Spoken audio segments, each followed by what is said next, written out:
A very warm welcome to the new episode of Ink and Insights. I'm extremely happy to welcome one of the prominent public intellectual, renowned author, and the principal economic advisor of the Government of India, Sanjeev Sanyal, in my show today. Sanjeev is an economist, urban theorist, environmentalist, and best-selling author known for his diverse expertise. Sanjeev completed his undergrad from Sri Ram College of Commerce in Delhi, India, and then he later pursued a postgrad degree in Oxford and Cambridge University. He is widely recognized for his thought-provoking books that blend history, economics, and urban studies, such as The Land of the Seven Rivers, A Brief History of India's Geography, The Indian Renaissance, India's Rise After 1,000 Years of Decline, and Ocean of Churn, How the Indian Ocean Shaped Human History. 2023 in 2023, he has written Revolutionaries, the other story of how India won its freedom. I have a copy of his book signed by the author himself. I'm super happy and excited about it. Sanjeev's engaging style of writing has earned him a broad readership and acclaim both within India and internationally.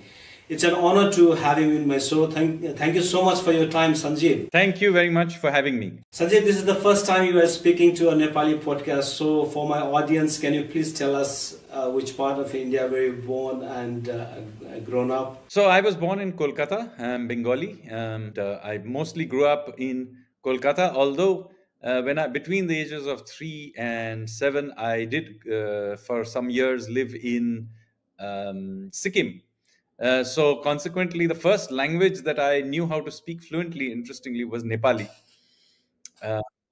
But I have sadly forgotten all of it. So, yeah, so that was how it is. Then I went to after Kolkata, I finished my schooling, and then I went off to Delhi to Sri Ram College to do my undergrad, and then I was at Oxford, as you pointed out, as a Rhodes Scholar. So that's where I did my schooling and grew up and so on. And were you pretty studious during your childhood? I was academically good in the sense that I was good at taking tests. So I would have been throughout my academic career being good at taking the test. But I can't say that I was a good student. I was a classic backbencher who basically doesn't pay attention to the teacher at all. And after a while, my teachers figured out that if they paid attention to me, then I would be very disruptive because I'd begin paying attention to them and begin asking all kinds of awkward questions. So after a while, a truce was settled between me and my class teachers that, they didn't disturb me and I didn't disturb them. Now, of course, there were exceptions to this. There were some exceptional teachers who did engage me and, I enjoyed their classes. But in general, I went through most of my education ignoring my teachers. Wow, most of the leaders, the childhood are something like that. The things that you explained, they are mostly backbenchers, but later on in life, they rise to become a prominent leader. So when did this your interest in history, in economics, philosophy, culture really started? So I'm anyway a person who has diverse interests. That has been true always. So it's not like this is a new thing. So I have, I read voraciously. I travel. I play a lot of sports. So I'm a very, engaged with everything kind of person. So even in childhood, I read all kinds of books. As I said, I was good at taking tests, so I could pass most of the exams with ease, which left me lots of free time to do all kinds of other things. And so, yes, I have always had an interest in all these subjects. And as I said, I don't really have a silo in my head.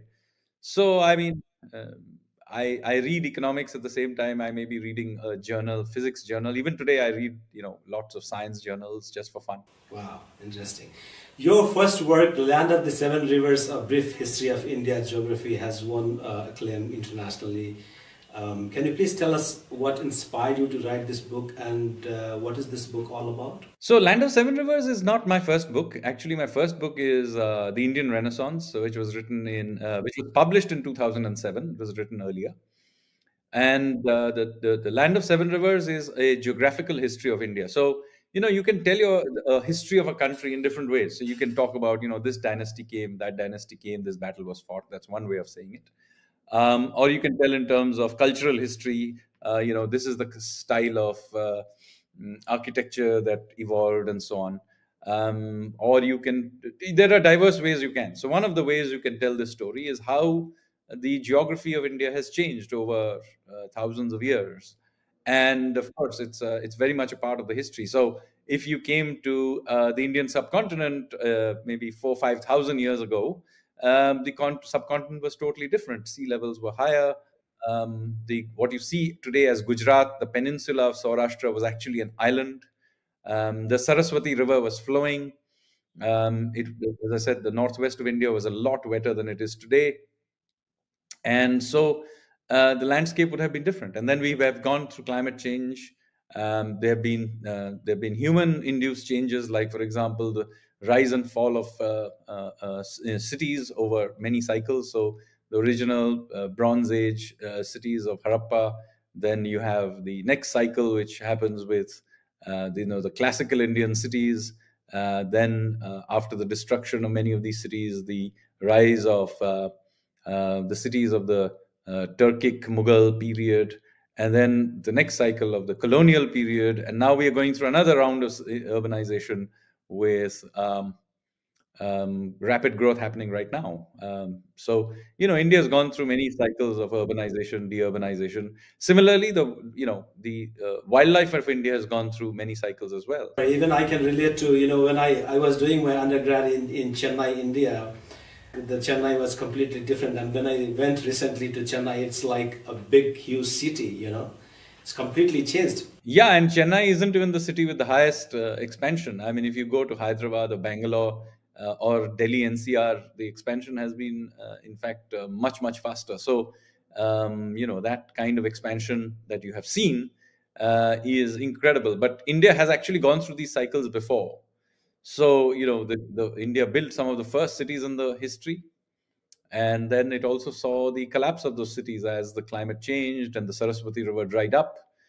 But then at the same time, some of these ancient cities have survived. So there is, for example, Varanasi, which is a city that may be just as old as the Harappan cities, maybe 5 6 thousand years old, and it's still around. It's a huge civilizational state.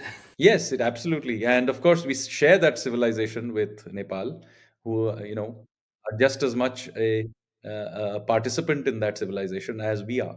And then, you also wrote The Ocean of Churn, how the Indian Ocean shaped human history. Can you please shed some light on this book as well? Yes. So, just as I said, you can have a geographical history. You can also have a maritime history, which is very different from thinking of Indian history from a landlocked perspective. So much of Indian history, when you read our textbooks or the general conversation, is landlocked history. So that may be because our capital happens to be Delhi. So therefore, a lot of the thinking about which dynasty rose and fell in Delhi. But just look at a map, and you can see that India is very much a maritime country. India is the only country which has an ocean named after it. So the Indian Ocean. So there is clearly a history about India and its linkages with the oceans. And so the Ocean of Churn is really an exploration of that history and how Indian mariners from very early period were exploring the Indian Ocean, how they were settling and trading with places in the Middle East, with Southeast Asia, and going all the way through to China, Japan, Korea, and so on. So people don't realize that, Korean history, for example, begins with the marriage of a local prince to a princess from Ayodhya. Just think about it, right? Then in Southeast Asia, just look at the influence. The largest Hindu temple in the world is not in India. It's actually in Cambodia. It's the Angkor Wat. And so on and so forth. And then, there is a whole country called Indonesia, which is named after India. Its national symbol is the Vishnu's Garuda. It's a Muslim country, Muslim majority country, but its national symbol is Vishnu's Garuda. Its currency is rupiah. In fact, the rupiah is the correct pronunciation of the term rather than the term that we use here in India and in Nepal. Similarly, there's a country called Singapore.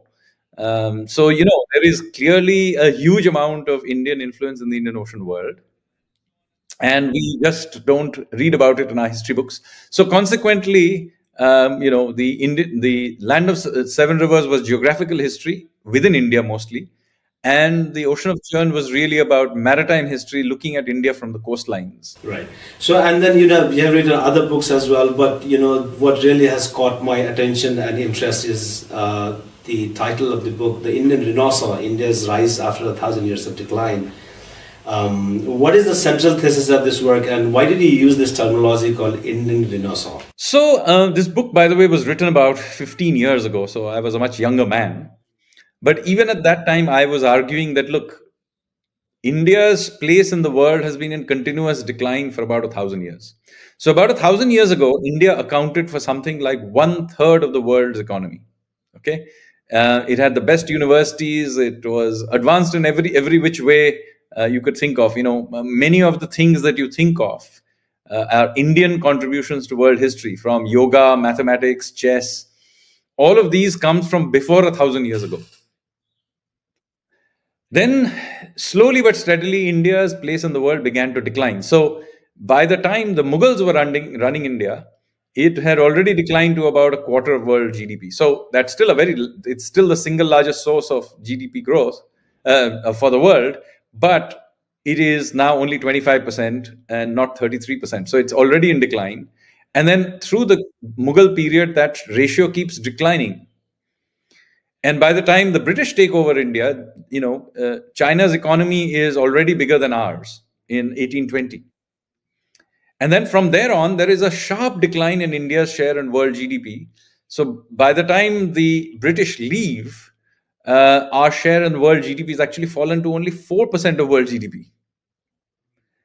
And then what happens, unfortunately, is that then we go through this socialist period where we do these really unfortunate socialist policies, which push back our economic revival by half a century. So, by the time we are doing our economic reforms in the early 1990s and liberalizing the economy, introducing market-based policies, we have seen already our share of world GDP decline below 2%.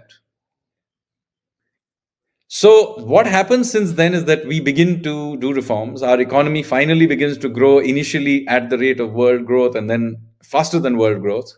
And of course, we don't do as well as China, but nonetheless, we have been among the major economies, the second highest growing. Not as fast as China, far behind, but nevertheless, for the last 25 odd years, we have grown. And that cumulative growth has meant that we have now reached a point where we are back to where we were in 1947. We are again 4% of GDP growth. But now what is happening is we are growing now on a sustained basis faster than world growth. So 15 years back, before much of this had happened, and it was just about seemed like it may happen, I began to write that, look, there is an opportunity here for India to regain its rightful place in the world order. And this will happen because of many reasons. One is, finally we had done economic reforms. I was arguing then that, by the 2020s, we will be in a place where our demographics will begin to play a positive role. All this while it was a drain, it will suddenly go from being a negative to being a positive, which is happening right now and will be happening for the next 25 years. We will have, that our demographics will be in our favor. And there were many other factors that I had mentioned at that time. So the Renaissance is what? It's a rebirth. Renaissance literally means rebirth. And so what you're seeing is rebirth of India and its place in the world. Now, it's important that you understand that we don't see this merely as the rebuilding of an economy and growing of an economy. We see it as the rebuilding of a civilization. We are, after all, a civilizational nation. So, we share that civilization with Nepal. So, in that sense, hopefully, we hope that you will also participate in this renaissance. Right. So, what's interesting, Sanjeev, is that, despite, the sluggish world economy, the way India is growing right now, if I'm correct, it should be around 6.5 to 7% growth even in this year. What are the reasons behind? I mean, is it because of it started since 1990s, the liberalization of the market, and then you came across? What are the reasons behind it? So there are many long-term reasons. Yes, I mean the reforms that we started doing in the 1990s, and then we have kept going at it in stops and starts. It's not like it's been an even show, but nevertheless, every few years we have done some reform, some improvement, and that is accumulated along the way. And then in recent years, we did some very major reforms. We introduced GST, which meant that we finally created a unified common market for India. So we did that only in 2017. So India finally had a proper unified common market. In fact, I keep saying it was a free trade agreement that India signed with itself. Within India. Yeah, and then we did other reforms. We created an insolvency and bankruptcy code. We cleaned up the banks. We liberalized whatever was still stuck, like the drone sector, the geospatial sector, the space sector. Then we began also building a world-class infrastructure, which is something we were already doing from the Vajpayee period. But now we are doing this with a vengeance. And so those of you who visit India will notice that it's like visiting a construction zone. There's construction going on everywhere, which doesn't help our air quality, I can tell you. But nevertheless, at some point in our history, we had to do this, and we are doing it. So we're building, world-class highways, airports, internet services, you name it, wherever we can sort of roll it out, we are expanding that. And so India is going through this massive upgrade in its infrastructure. We are doing other things as well. And meanwhile, what is happening is that, India's technological capabilities are also finally becoming world class. So India is now a serious player in terms of startups and technology. We are now building a fairly capable high-tech defense sector. We are, of course, doing well in the space. So there are a whole bunch of sectors where we are really at the cutting edge or are rapidly reaching the cutting edge. So when I say the renaissance is happening, it's a cumulative effort over a quarter of a century of reforms, but really accelerating as we speak.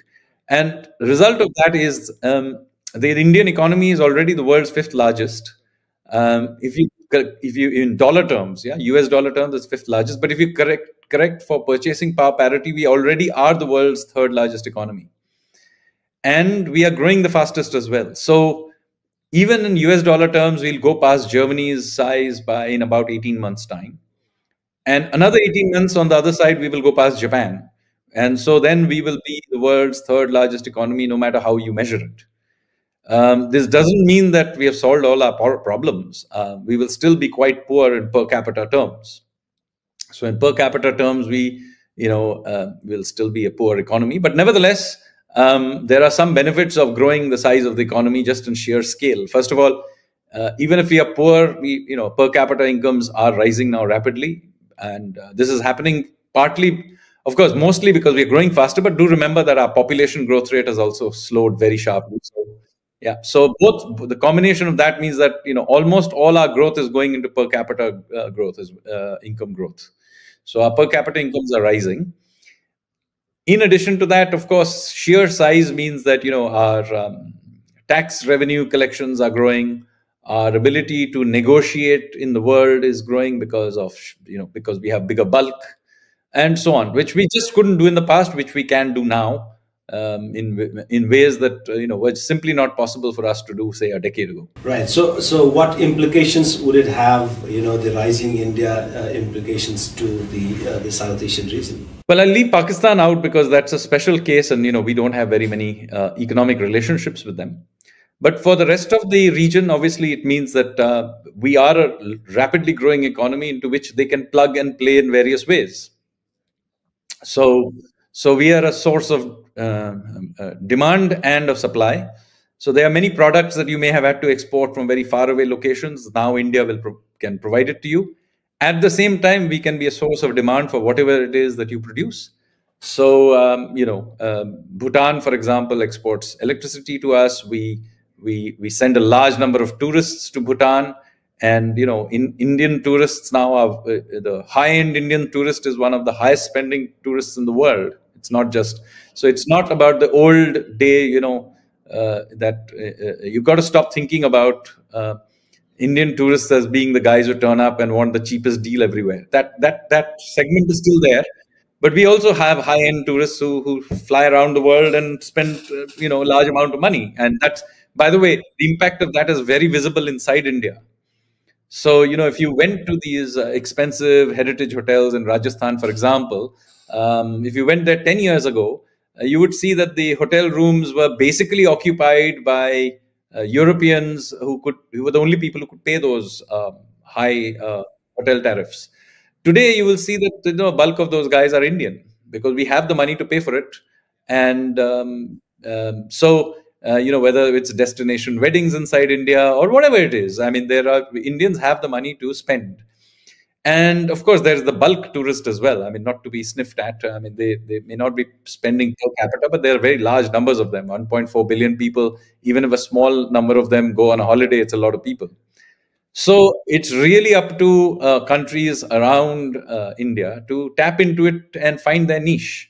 So one other thing that I was very interested, I had this interest to get to know from you is that this implication of the renosal in the Indian society itself, particularly on the new generation of youth. How are they looking into the future India? How are they getting engaged with this whole new narrative? So, I mean, it has completely changed the way young Indians deal and think about their country. So, in the past, Indians were generally quite defensive about their Indianness.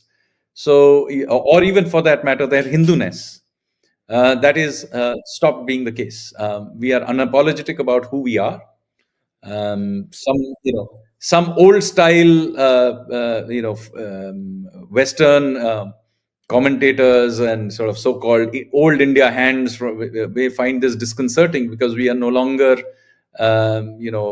deferential as we used to be in the past.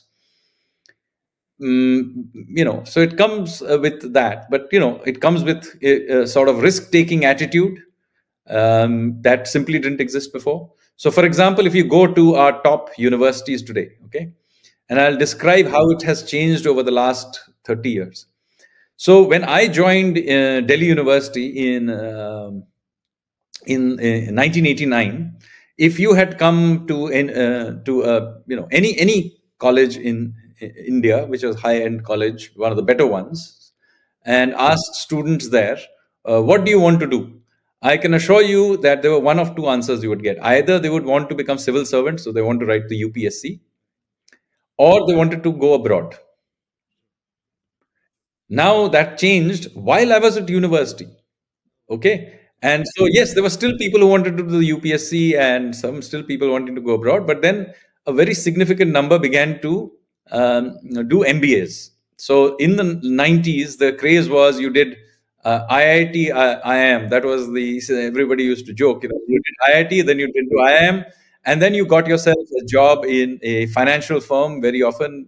I'm one person who did something in those lines. I didn't go to an MBA, but I went into the financial field. So there would be people, many would join startups of that time, which were very often, brokers and things like that, or they were joining funds and banks and stuff like that. So that shifted, but there were still not many people actually went and set up too many